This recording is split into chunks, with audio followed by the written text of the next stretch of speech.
and welcome to the Cranky Old Gamer. Today we're going to be taking a look at a game that I just recently picked up, Tiny Epic Galaxies. Tiny Epic Galaxies is actually the, I believe, third in a series of games falling under the Tiny Epic family. They're all, as you can see, very small box games, very small pieces, can be played in a very small area. They're meant to be extremely portable. They say fits in your pocket, but that's a pretty big pocket if you can. But still, this is, I had heard, the best. So this was the first one I reached out to, and first game, fell in love. I knew that I was going to love this game. Part of the main reason I looked into it was, as you can see behind me, I like smaller box, especially solo games. You can see Friday, Hostage Negotiator, Death Angel, all kinds of things like that. I can't always get a gaming group together, so it's nice to be able to just chill out by myself, watch TV or a movie, playing a game, and wow, Tiny Epic Galaxies really scratches that itch. But it can also be played with up to 5 players. So that's very cool. I have actually only gotten to take it out with a few people once or twice. Most of my time with the game has been solo, but the solo rules are very fun and fair. So let's take a look at some of the components, shall we? Here we have the components that make up the game. Really not much to it. Got your box here, which doubles as a dice tray to keep it everything clean. We do have a rule book. It's very well laid out, very easy to understand. That is a big deal to me. Nothing ruins a game to me more than a difficult to understand rule book. This lays it out very clear, has all of your components listed, what they're for, how to process each turn, and then at the end has the Rogue Galaxy rules for solo play. Makes perfect sense. It took me one game to pick up. Down below, you have parts for each person. There's 4 or 5 colors: red, green, yellow, blue, and black. They're basically comprised of, you have 4 rocket ships, you have your culture marker, you have your power marker, and your empire marker. Each team gets their own. I have personally bagged them. You guys know already, I like to bag things. I am a neat freak. So you've got your cards, you have your activation bay. This is a dice game at heart, so this is where you put your dice as you play each one. You have your secret mission cards. Here you have certain tasks. This is always secret, hence the name, secret mission. Equalizer, Conqueror, Seeker, and they all have different tasks that you want to complete by the end of the game. To give you an example of some of the secret mission cards, I have here Trader. There are 2 different kinds of planets. There are diplomatic or, well, let's see what the name says. Diplomatic or economic. So, got these 2 symbols here. If you have the most economic on the board, you gain an extra 3 victory points, and that is how you win. Here we have the deck of planet cards. It is a fairly robust deck. Each planet is different. Like I said, there's 2 different kinds, economic or political. There's different point values and different lengths, so that's very cool. And you have your player boards.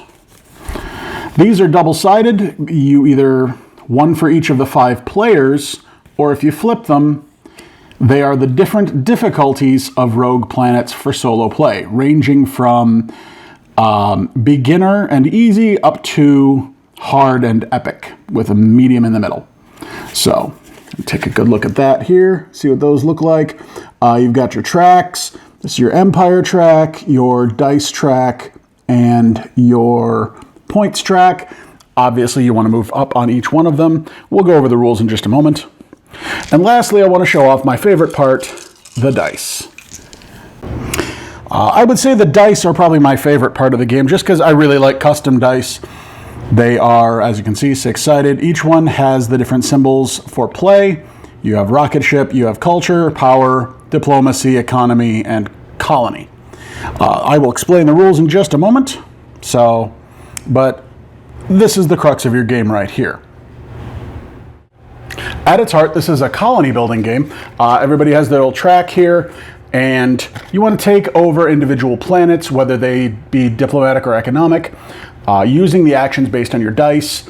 And for every planet that you take over, you add that to your victory total. The first person to 21 points is the winner.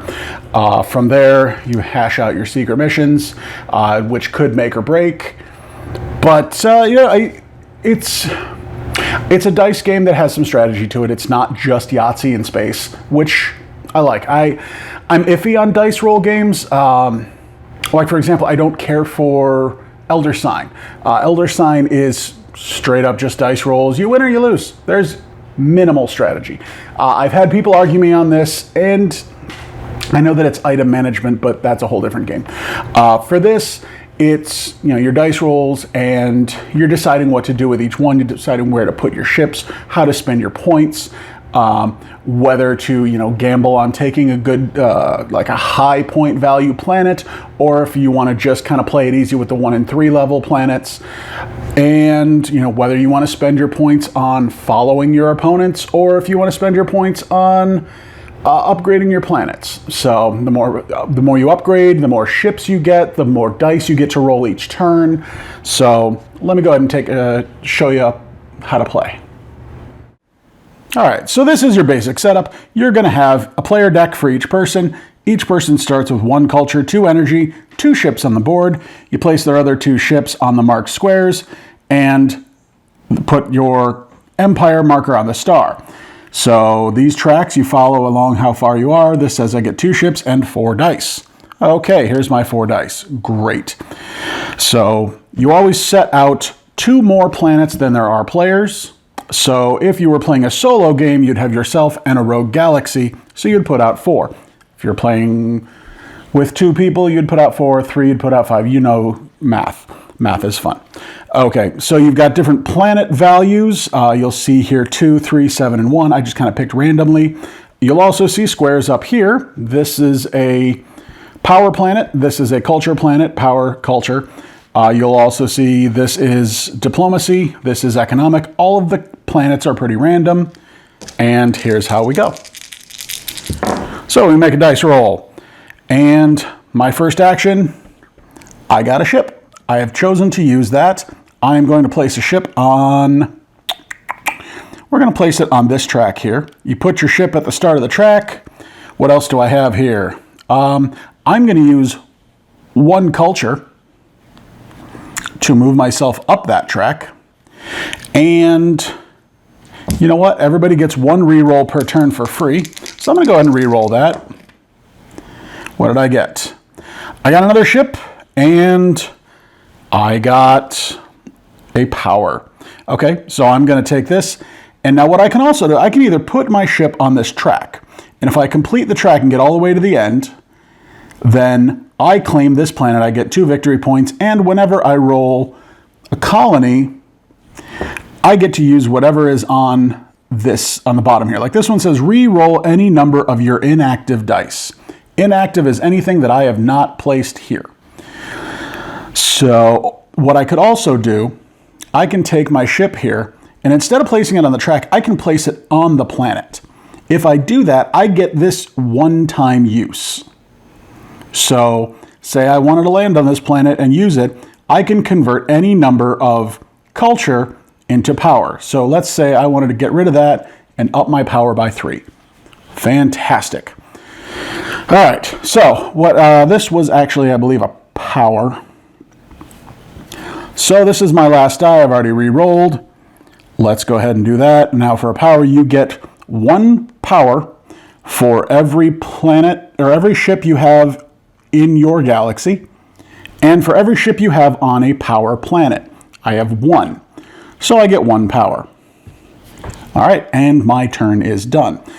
A couple of the other actions that you can do, obviously, you use these 2 here to move up the planet tracks, and if I were to roll the colony die, I can either use these or I can spend power or culture. So I have 4 power. I want to get to the level 2, so I can spend 2 power. I cannot use, like if I have 3 power and 2 culture, and say I'm at level 4 and I want to move to level 5, I cannot spend both. It has to be one or the other. There are a few cards that allow that to switch around, but for the most part, that's the gist. And then you move on. One other little ability, let's say that my guy is on this track. He is on 1.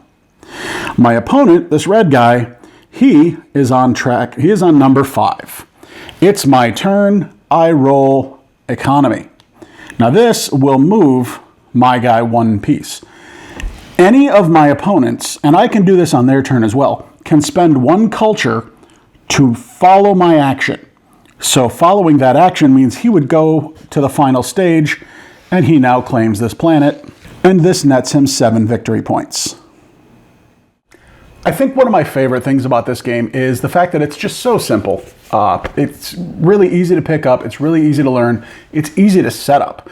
I can set this game up in 5 minutes and be ready to play. There's no extensive boards. There's no like meticulous pieces or anything like that. It's just put your boards out, put your cards out, let's get going.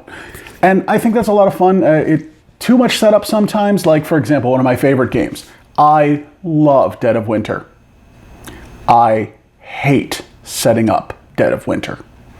Gotta put your cards here, then you gotta put your cards here, then you gotta separate these cards, then you gotta put those here, put those here, put those here, put the boards here, then you gotta get the stands, then you gotta... It's worth it. It's worth it, but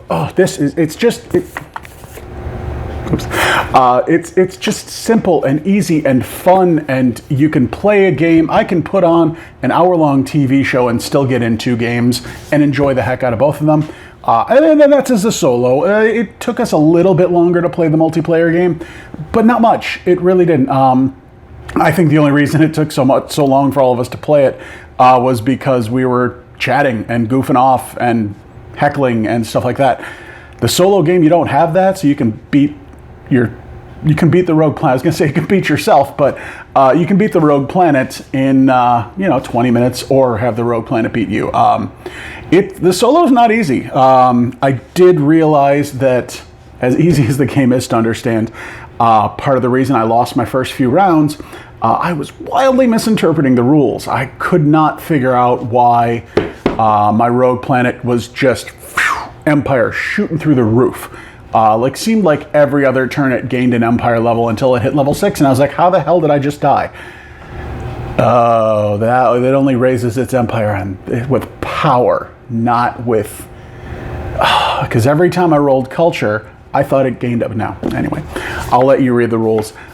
So, once again, this is Tiny Epic Galaxies by Gamelyn Games. It came out in 2015.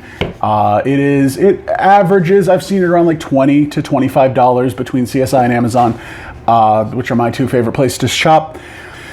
So anyway, I hope you guys enjoyed this. Please check out Tiny Epic Galaxies. I'm going to check out the rest of the Tiny Epic series, but this one's going to be tough to beat. I'm really happy with this purchase.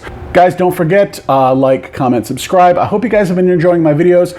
I've noticed each one, see right there, I said, I gotta stop with the and I'm aware of that. I have been getting a lot more positive feedback and less constructive feedback, which tells me that I'm doing a lot better, which makes me very happy, and I want to put out great videos for you guys. So once again, please like, comment, subscribe, do the thing. Below, check out my Instagram, The Cranky Old Gamer. Check out my Facebook page, The Cranky Old Gamer at Facebook. And please, check out my Patreon. If you're willing to help out, $5 a month is less than the cost of a Starbucks coffee or a meal at a fast food joint. And it's helping an artist try to grow. So I would really appreciate your help. Plus, you get your name in the credits. All right, guys. Thank you all for watching. You guys have a great night. We'll see you later.